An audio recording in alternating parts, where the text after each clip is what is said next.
కాబట్టి ఒక్కసారి మనం ఆలోచిద్దాం. కాకా గా గాయిన్యా అనండి అందరూ. కొంచెం మెల్లిగానే అంటున్నారు. పాత ఎప్పుడో స్కూల్లో చదువుకున్నాం, మళ్ళీ బయటికి ఇది చెప్పుకోవడానికి ఇలా నలుగురు కలిస్తే తప్ప విడిగా కాకా గా గాయిన్యా అంటే నవ్వుతారు పిల్లలు కూడా. కాబట్టి ఇక్కడే చెప్పుకుందాం. కాకా గా గాయిన్యా. ఎక్కడి నుంచి వచ్చింది ఈ చప్పుడు? ఈ గొంతులో ఈ భాగాన్ని గుర్తించండి. కాకా గా గాయిన్యా కొండనాలిక దగ్గర వచ్చిందా? ఇప్పుడు చా ఛా జా జాయిని అనండి. అంటే కొండనాలిక కింద, నాలికకి కొంచెం పైన, ఇందాకటి కంటే కొంచెం పై భాగం వాడారు. చూసుకోండి. చా ఛా జా జాయిని అయిందా? దానికంటే కొంచెం పైకి వస్తున్నారు. ఎలా చెక్కారో చూడండి అసలు అక్షరాలని. టాఠా డా ఢాణ ఎక్కడి నుంచి వచ్చింది? మధ్య నాలిక నుంచి వచ్చిందా? అది మడవకుండా టాఠా డా ఢాణ అనండి చూస్తా. టాఠా డా ఢాణ. ఋషి ఎలా చెక్కాడో చూడండి అక్షరాలని. నెక్స్ట్ తాథా దా ధాన. నాలిక కొస వాడకుండా అనండి. ఎవరు అన్నారే నాలిక కొస వాడకుండా అనండి అంటే. తాథా దా ధాన అనగలరా? లేదు కదా. మళ్ళీ పెదాలు వాడకుండా పాపా బా భామా. పెదాలు వాడకుండా అనమంటే అనేసారే. అనగలరా? పాపా బా భామా అని పెదాలు వాడకుండా. మన ఋషి ఎంత చక్కగా అక్షరాలను చెక్కాడో చూడండి. ఒక తపస్సు చేయిస్తున్నాడు. ఇక్కడి నుంచి ఇక్కడి దాకా అక్షరాలతోటి తపస్సు చేయిస్తున్నాడు. నేను ఈ మధ్య అనుకోకుండా ఒక హాస్పిటల్ దగ్గరికి వెళ్ళటం అయింది. మాకు తెలిసిన మిత్రుడిని తీసుకొని వెళ్ళాను. ఆయనకి చెయ్యి ఇట్లా వణుకుతోందమ్మా. చెయ్యి వణుకుతోంది. వణుకుతుంటే డాక్టర్ కృష్ణ సుబ్రహ్మణ్యం గారిని ఇవాళ పాపం ఆయన ఇవాళ కూడా నేను కలవటం అయింది. ఆర్థోపెడిక్ ఆయన, న్యూరో ఆయన కూడా పక్కన కూర్చొని ఉన్నారు.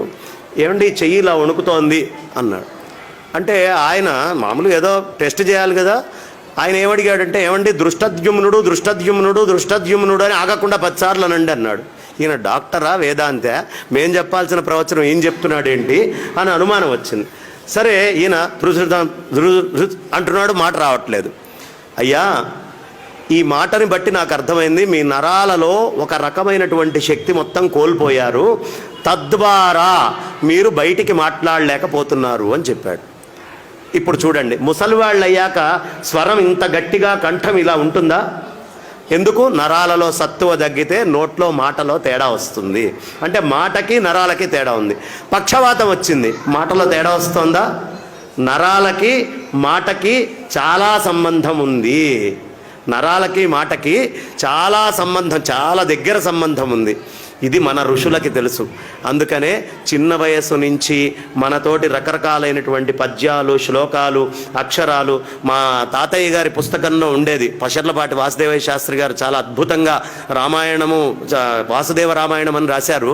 ఆయన సంస్కృతాంధ్ర పండితులు అభినవ నన్నయ్య భట్టారక అని ఉభయ భాషా ప్రవీణ.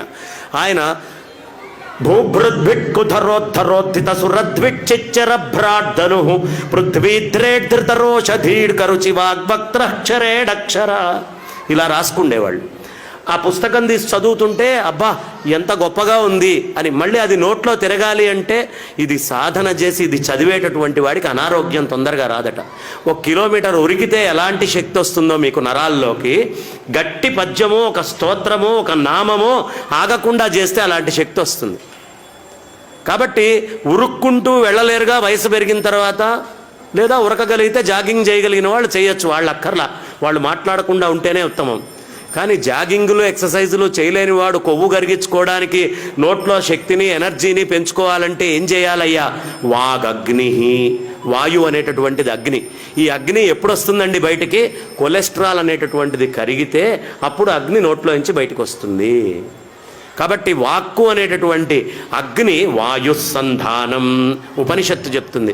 ఈ విధంగా గనక మీరు స్తోత్రం పిల్లలకి రోజు ఏదో ఒక స్తోత్రం గనక నేర్పిస్తూ చెప్తూ పోతూ ఉంటే చాలా బలిష్ఠులు, బలాఢ్యులు, శక్తివంతులు, బలవంతులు అవుతారు. అది ఆంగ్లంలో చెప్తే వాడు ఎలా చెక్కాడో మనకు తెలియదుగా. మన ఋషి అయితే చాలా అద్భుతంగా చెక్కి దీన్ని పెట్టాడు.